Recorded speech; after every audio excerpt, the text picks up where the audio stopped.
الحرمين الشريفين بتقديم دعم فوري للجيش وقوى الأمن الداخلي وسائر القوى الأمنية الشرعية قوامه $1 مليار.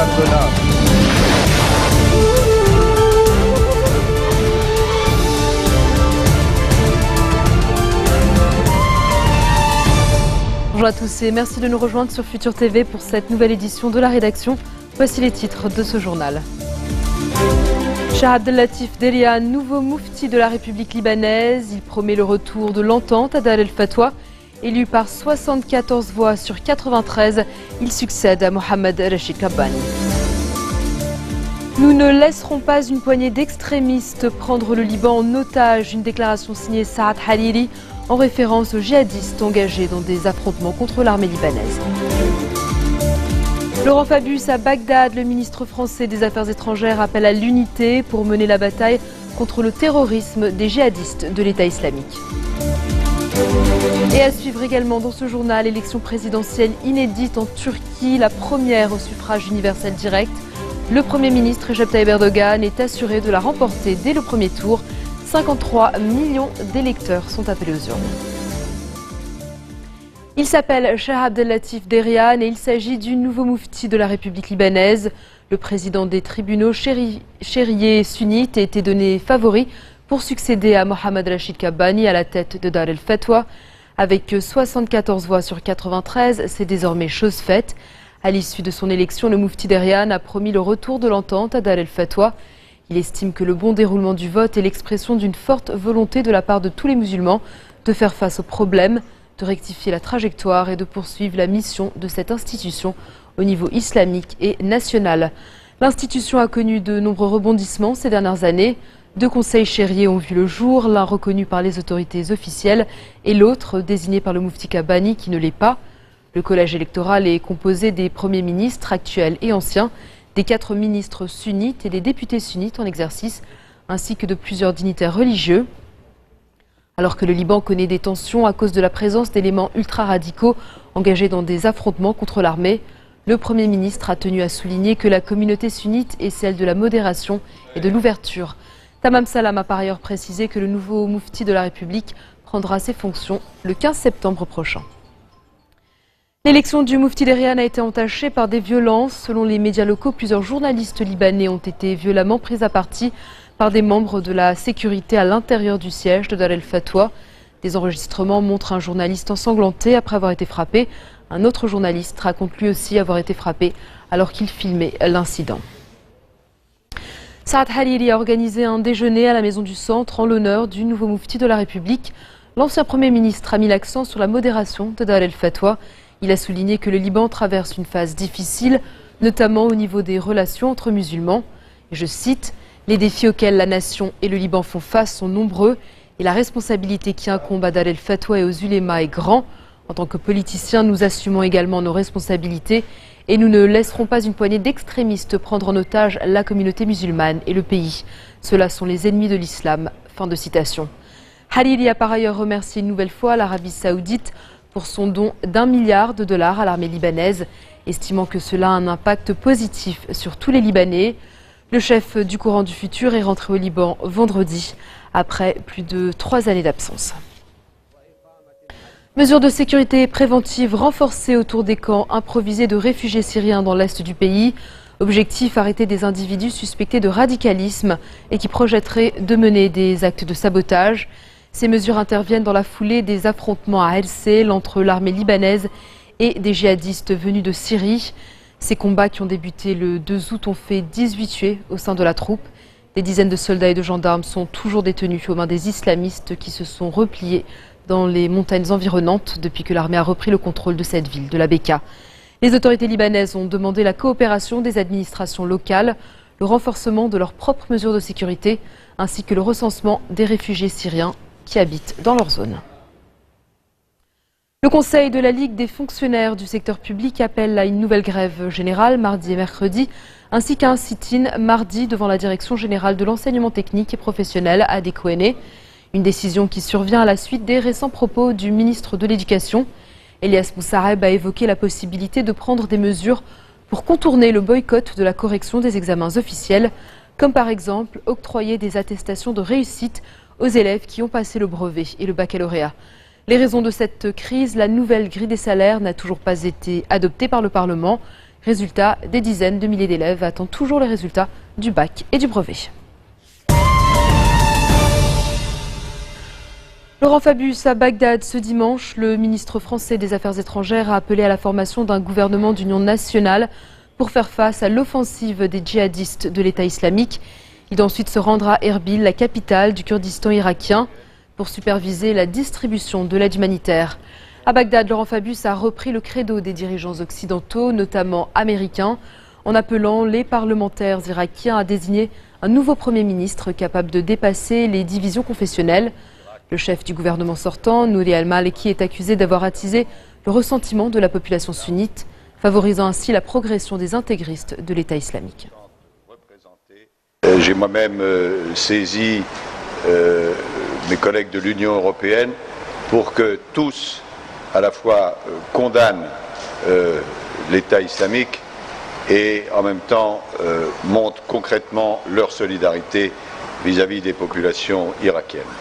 Dans cette période, l'Irak a particulièrement besoin d'un gouvernement d'unité, de large unité, car il faut que tous les Irakiens se sentent représentés et puissent ensemble mener la bataille contre le terrorisme.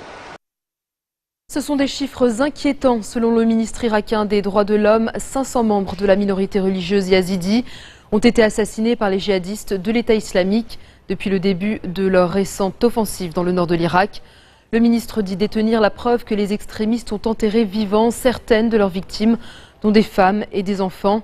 Il a ajouté que l'EI avait enlevé environ 300 femmes pour en faire des esclaves. Les yazidis sont issus de la minorité kurde d'Irak et adeptes d'un culte pré-islamique considéré comme diabolique par les radicaux de l'État islamique. Barack Obama, lui, reconnaît avoir sous-estimé la menace de l'État islamique, dont l'offensive fulgurante dans le nord de l'Irak a pris de court aussi bien les autorités irakiennes que la communauté internationale.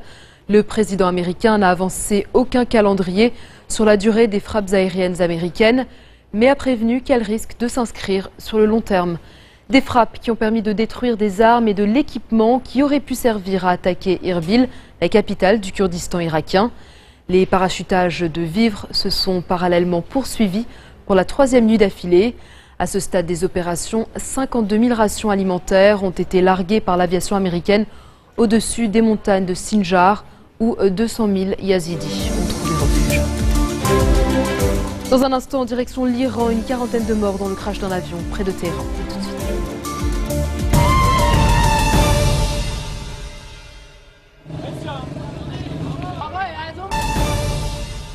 Retour sur le plateau de l'info du 1640. Nouveau coup dur pour la médiation menée par l'Égypte entre Israël et le Hamas. La délégation palestinienne menace de quitter le Caire si l'État hébreu n'accepte pas une reprise sans condition des pourparlers indirects.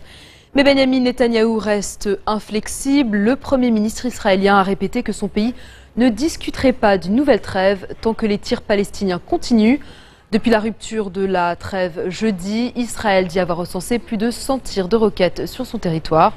Dans le même temps, les frappes israéliennes ont fait 16 morts supplémentaires parmi la population de Gaza.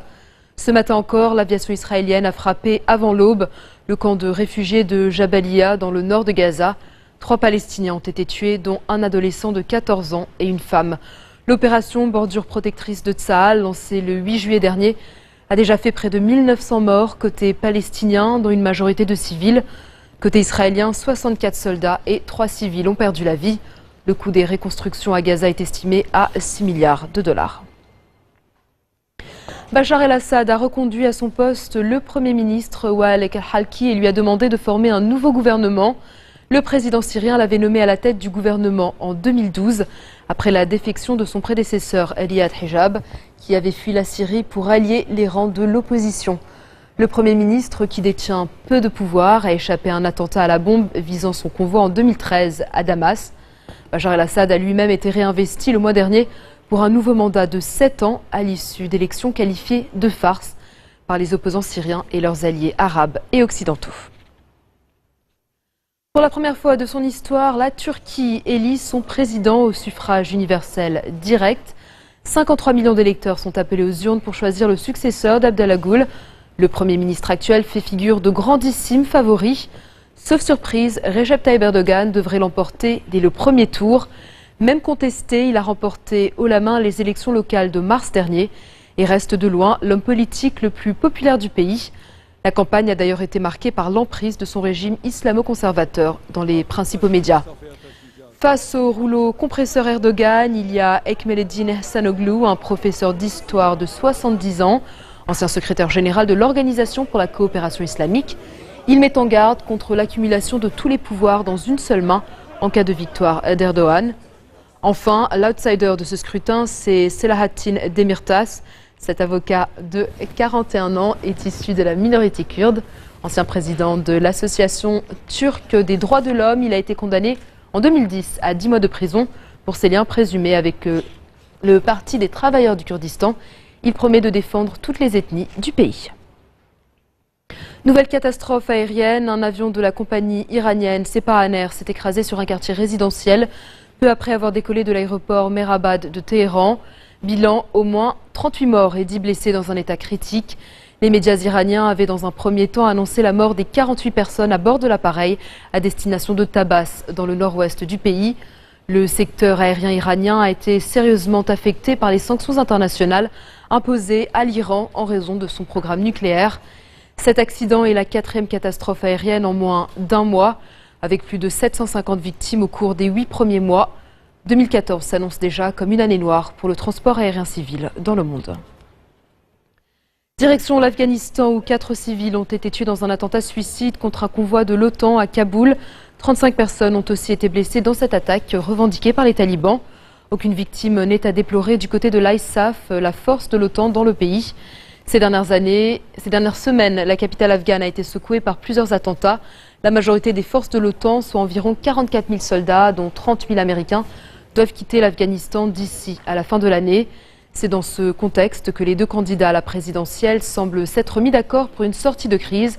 Abdullah Abdullah et Ashraf Ghani ont signé un accord qui doit permettre la formation d'un gouvernement d'union nationale une fois le nouveau président désigné. Un mot à présent sur l'épidémie d'Ebola en Afrique de l'Ouest. La présidente du Libéria a présenté ses excuses pour sa gestion de la crise. Ellen Johnson Sirleaf a promis de débloquer jusqu'à 18 millions de dollars pour combattre la maladie. L'épidémie de fièvre Ebola en cours depuis février frappe principalement la Guinée, la Sierra Leone et le Libéria. Avec plus de 1000 morts dans ces 3 pays, il s'agit du plus grave épisode depuis l'identification du virus en 1976. L'Organisation mondiale de la santé a déclaré un risque mondial pour la santé publique. C'est la fin de ce journal. Tout de suite, le rappel des titres qui ont marqué l'actualité de cette journée. Cheikh Abdellatif Derian, nouveau moufti de la République libanaise. Il promet le retour de l'entente à Dar el-Fatwa. Élu par 74 voix sur 93, il succède à Mohamed Rachid Kabbal. Nous ne laisserons pas une poignée d'extrémistes prendre le Liban en otage. Une déclaration signée Saad Hariri en référence aux djihadistes engagés dans des affrontements contre l'armée libanaise. Laurent Fabius à Bagdad, le ministre français des Affaires étrangères appelle à l'unité pour mener la bataille contre le terrorisme des djihadistes de l'État islamique. Et puis élection présidentielle inédite en Turquie, la première au suffrage universel direct. Le Premier ministre Recep Tayyip Erdogan est assuré de la remporter dès le premier tour. 53 millions d'électeurs sont appelés aux urnes. Merci de votre attention. Retrouvez-nous tous les jours à 16h40 heure de Beyrouth. Vous pouvez également nous suivre en ligne sur notre site web ou en téléchargeant notre application mobile. Excellente soirée à tous.